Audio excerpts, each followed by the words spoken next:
শুধু একটা কথা মনে রাখবা, যেই মেয়েটা 16-17 বছর পর্যন্ত মা বাবার আদরে বড় হয়েছে, বাড়ির মধ্যে মা কাজ করতে দেন নাই, যেই মেয়েটা কোনোদিন চুলার কাছে যান নাই, চুলার কালি হাতে লাগে নাই, রাতে বিছানাও লাগে নাই, মা বিছায়া দিছে, সেই বিছানায় গিয়া শুইছে,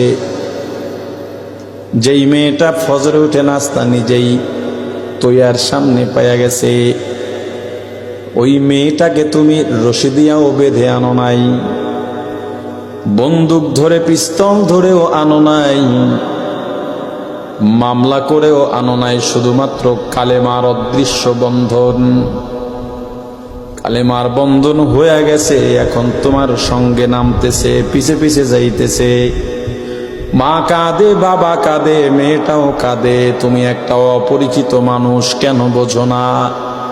কেন তোমার পেছনে রওনা দিল, তোমার বাড়িতে চলে গেল, 1 সপ্তাহ হয় নাই, তোমার শ্বশুর যদি দুর্ব্যবহার করে, মেয়েটা বাবার সঙ্গেই রাগ হয়ে যায়, আমার জামাইরে কিছু বললে আমি তোমাদের বাড়িতে আর কোনোদিন আসবো না।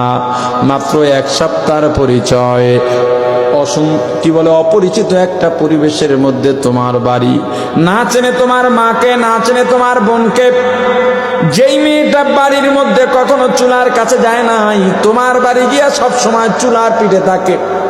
যেই মেয়েটা বাড়িতে সবার আগে ঘুমাইতো, ওই মেয়েটা তোমার বাড়ি এসে সবার বিছানা বিছায়া সবার শেষে ঘুমায়। যেই মেয়েটা বাড়িতে সবার শেষে ঘুম থেকে জেগে নাস্তা নিয়ে বসতো, ওই মেয়েটা তোমার বাড়ি এসে সবার আগে উঠে সবার জন্য নাস্তা বানায়। কেন জানো? শুধুমাত্র তোমার বাড়ির অপরিচিত মানুষগুলোর মন রক্ষা করতে, আপন করবার জন্যে।